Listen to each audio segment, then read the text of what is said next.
it looks like we're removing the Maka head from the Maka production machine.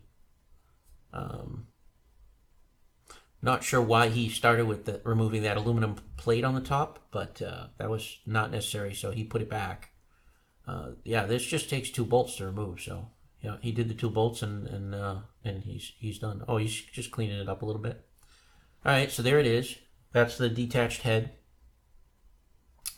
And I guess he's decided to take the blade off. That's a mistake. Okay, the blade is a son of a gun to get off when it's off the machine, right? Okay, yeah, that makes sense. Hitting it with a hammer is probably the best you're going to do at this point. But definitely in the future, always remove the blade before you remove the head. Unless you want to leave the blade on and you're not going to take the blade off, obviously. But, if you're going to like dismantle the machine, you don't want that blade sticking in your belly there. So you're going to take that blade off. So take it off before you take it off the machine. You're way better off. It's just so much easier and safer than having that really expensive and sharp blade sticking out at you all the time. So he removed the back plate so you can see the swivel arm, and it looks like he's trying to separate the rear housing from the main housing. So the rear housing covers the swing arm. Yep. Okay. Yeah, he's got that off. All right. So that's disconnected.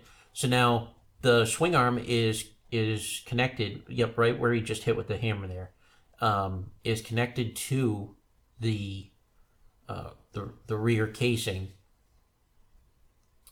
And so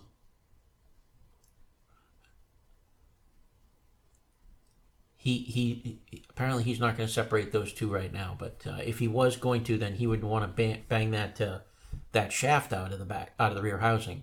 Looks like he's going to separate the main housing now from the base plate. He's got the 4 bolts. It should be free soon.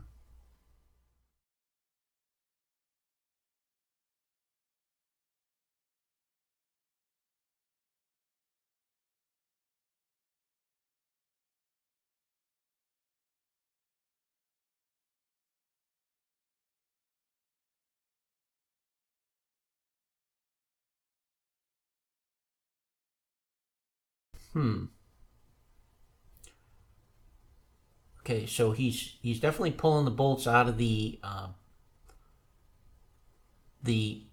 so there's a drive plate that engages the drive plate on the machine. Yep, there it is. So he removed that.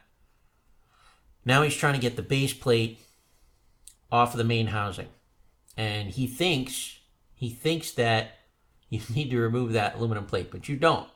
That plate doesn't mean anything, right? So now he's getting a little frustrated. I can see that he's not sure what to do next. So he's trying various things. Like right now, he is separating the counterweight from the main shaft, and I don't know why he's doing that, because I don't think that that's necessary. The reason that he's having trouble is because the base plate, he was just hitting it with the hammer there. The base plate is attached with a press fit to the bearing. He's completely removing those grub screws, set screws, whatever you want to call them, on the rear, on the swing arm shaft. So, yep, he's thinking, how am I going to get this apart? See, underneath that aluminum plate, there is a bearing, that is, the shaft is pressed into.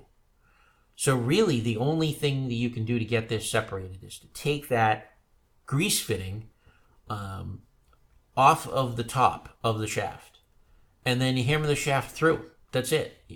He's playing with the shaft over there. I mean, I think he's close to figuring it out. I believe this is the very first time that we ever took this head apart. Yeah, he took the grease fitting off. Oh, don't bang on it now.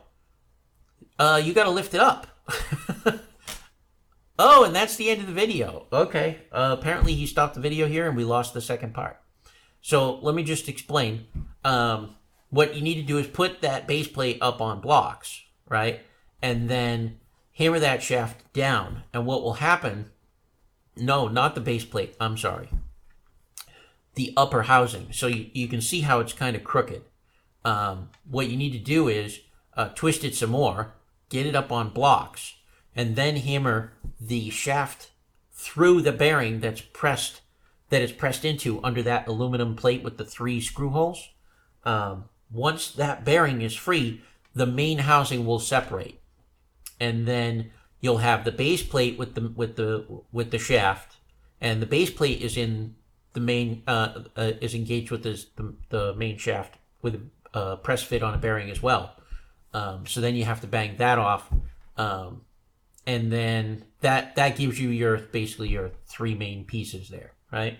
Your base plate, your main housing, and then you've got the whole swing arm unit, but it's all exposed at that point. You can see what you're doing. So that's it for this video. And if you have any more questions about the Maka head removal or disassembly procedure, just leave a comment.